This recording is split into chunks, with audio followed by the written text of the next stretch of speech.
everyone, it's Nilayar Batti here. I hope all is going well. It's almost evening time. I'm kind of getting hungry and I want to today end my video taking process with a recipe that I love almost one of my most favorite dishes actually. It's called Karniyarik. I will just tell you how I make that so you sort of are hearing, what sort of structures and words I use when I describe such a recipe, a main dish in Turkish. Okay, so for karnıyarık, you buy really nice, long, and dark color eggplants, right? So, and the eggplants get washed and then you have to peel them. So when you are peeling them with peeler, you peel like a pajama style, we call it. You peel one piece and then you leave the other part of the skin on, and then you go on and on with this process.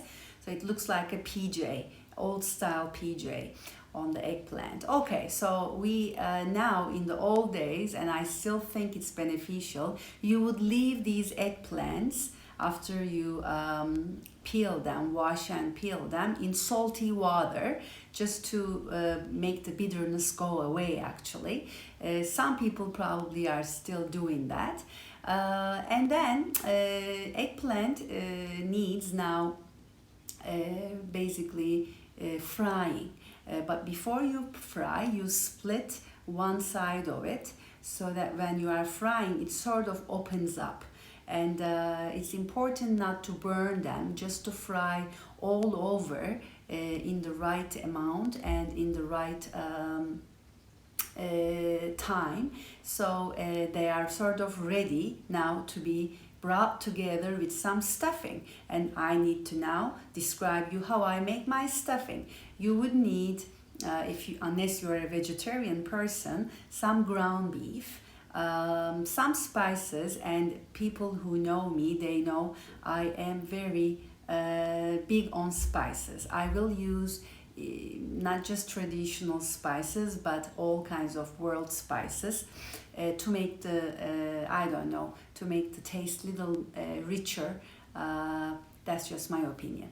So but any sort of Turkish on stove cooking, in a pot cooking, your process is you get your onions, you peel them, wash them, chop them fine. Okay, now put little bit of oil, and here is the secret.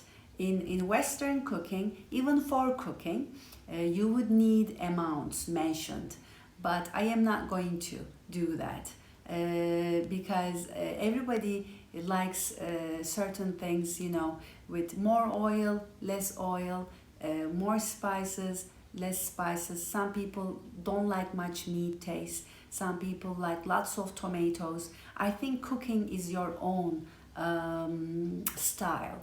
Whereas baking, making a cake, especially the basic cake, that's more like a chemistry. So which I might get into in my later videos.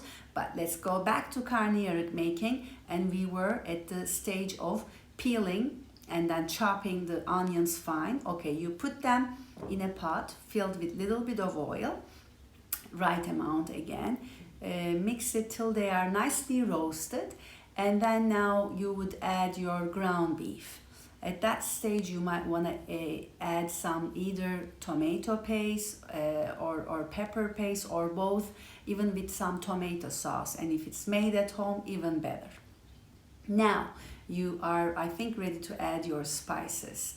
I guess if you want to be creative, add little bit, I guess that would not be the traditional eggplant, but I remember when I was making food for my children, just to make them more nutritious, I would add carrots to everything, but I will skip that part for now. Okay, so I think and then of course remember the salt. And I think now it's nicely done, but don't overcook it, because the process is now you will put this stuffing that you just made when you split the eggplants, and they are already open sort of for you to be filled. And now you are filling them, each and every of them, with this stuffing. Again, the amount is, totally depending on you, how much you like things.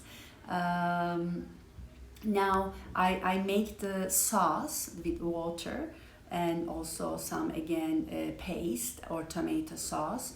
You might want to use, I don't know, ginger or garlic smashed for the taste, and of course remember the salt.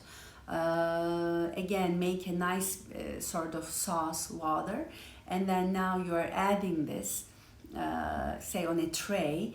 After you place all the stuffed eggplants, now you are putting the sauce in the tray, and I guess you have a preheated oven, say 175, 80 sort of degree, and then place it. I guess when it's sizzling nicely, because you've already cooked fried the eggplants, and you've already sort of semi-cooked the stuffing, so it's not gonna take so much time to bake in the oven. But then all those tastes, and actually, like they say, slowly cooking is the best technique for taste. So give it some time, be patient, and yes, boom, you are now ready to enjoy this beautiful karniyarik as your dinner. So what I would like you to do is think about your favorite recipe and just write about it, almost like you are on a cooking show, and then present it verbally. And again, if it's something that you really like the way I like my karniyarik, then you will be more eager to talk about it, to write about it. So make sure it's something that you know how to make really well. Okay, good luck with that. I hope you enjoy the task, and see you in my next video. Take care.